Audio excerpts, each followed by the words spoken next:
Hello, friends. This is Dave Hurwitz, executive editor at ClassicsToday.com, here with a little chat on the similarity between Haydn and Mahler. Now, this came up in one of the exchanges in the comments section where one of you commented and said that it's very interesting that Leonard Bernstein, who is so good at Mahler, should also be so good at Haydn. Now, let's leave aside the fact that Bernstein was a genius, and there's no reason why a great conductor shouldn't do many things greatly.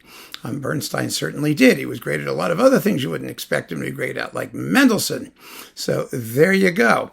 But I said, well, Haydn and Mahler are very similar composers, and one of you responded with, well, that should be the subject for further explanation, for a little chat. And so here's the little chat, because I think it is an interesting topic, and it does say something about one way to conceptualize music and the relationship between composers of certain schools.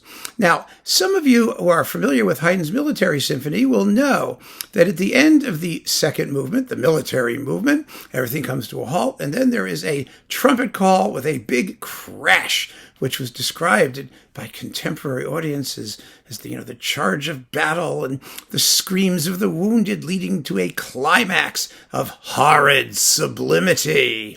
Well, here, courtesy of Naxos, is the climax of horrid sublimity.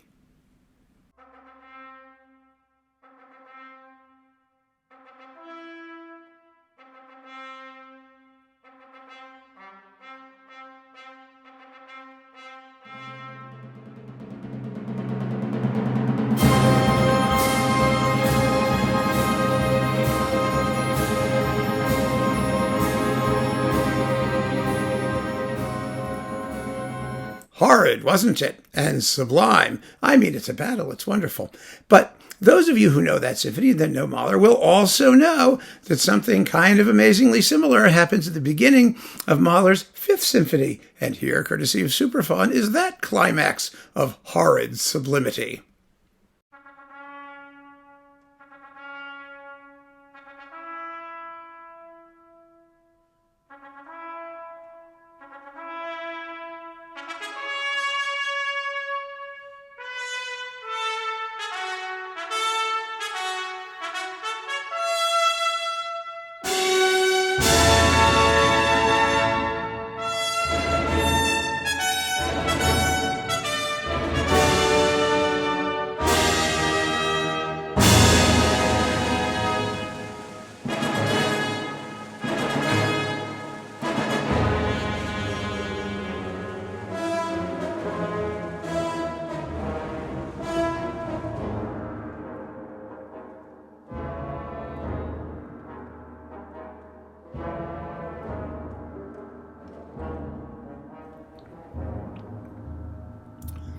Kind of the same concept, isn't it? Same trumpet call, basically.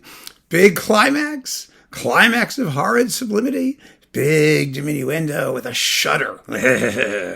Yeah. Now, the result of that is that some people naively believe that Mahler was copying Haydn. Well, that's not really true. Both of them were copying. Both of them were using an actual Austrian military call for charge or something, warlike, and using it in its original sense. And so they have that in common. It's a commonality. And whether one copied the other really isn't kind of relevant for our discussion. The point isn't that they may have borrowed or been aware of each other. Haydn obviously was not aware of Mahler, but Mahler may have been aware of Haydn. No, the point is that both of them are using a found object, something completely external to the supposedly purely intellectual or emotionally expressive world of the symphony orchestra. It is a programmatic element that pops out really in the middle of nowhere. It's quite shocking, actually, certainly with Haydn, and a little bit less so by the time you get to Mahler in the Romantic period.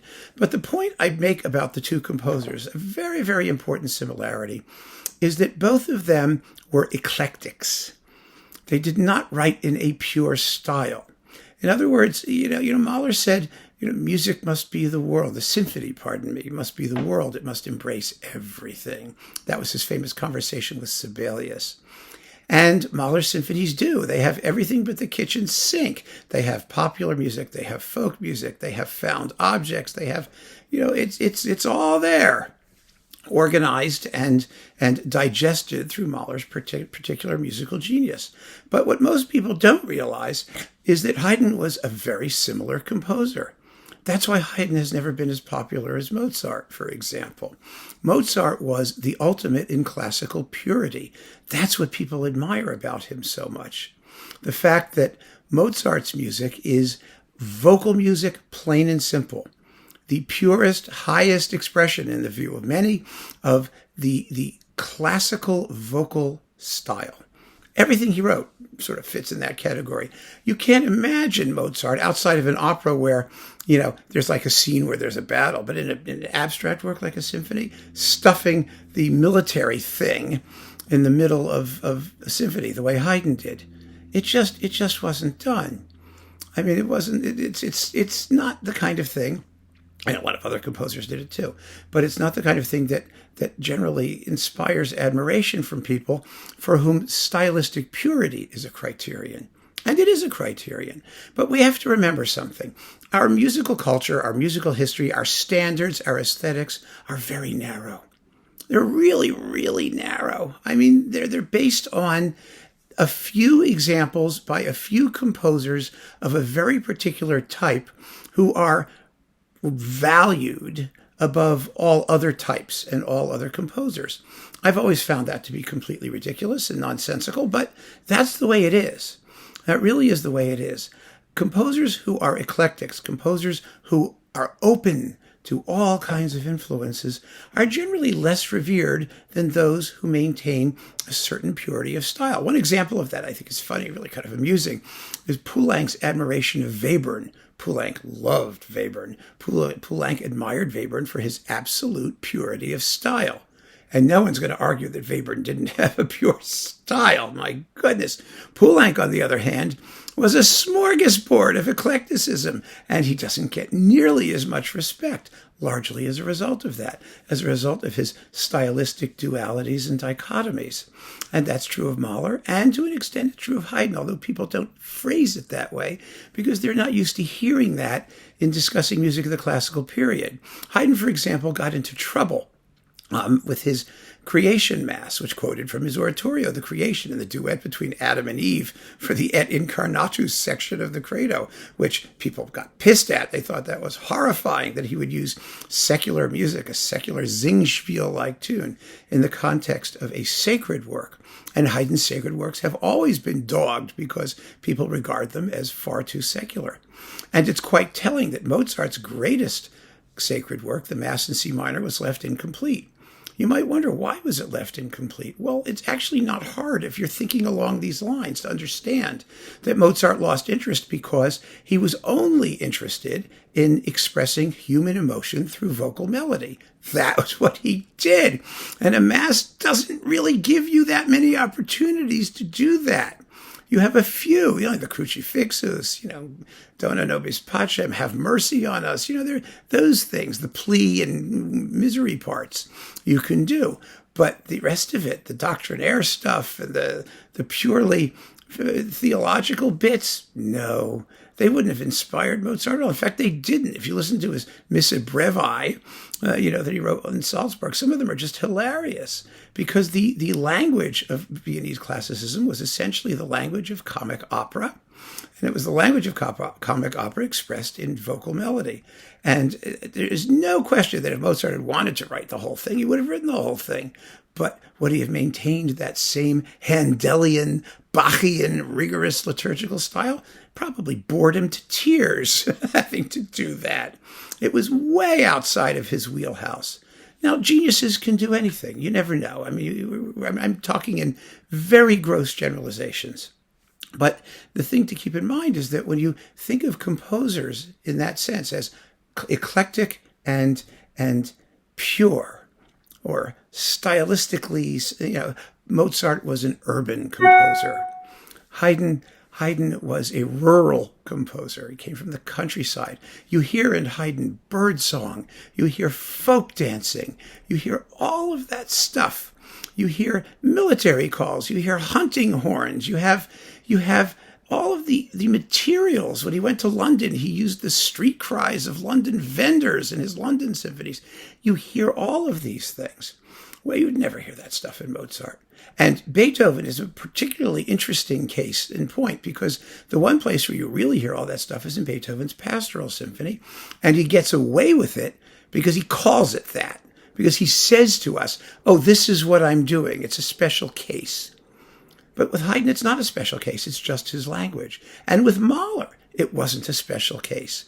It was just Mahler's language. It was this all-absorbing use of musical materials. Haydn uses the language of music in the widest path of anybody, really, I think, until Mahler, the widest way. There's no limit to what Haydn could regard as a musical idea. It could be just a noise. It could be a chord. It could be some sort of object thing. It could be a silence. It could be just a few repeated notes. He doesn't rely merely on melody to construct his symphonies. He uses all sorts of musical objects, and so did Mahler.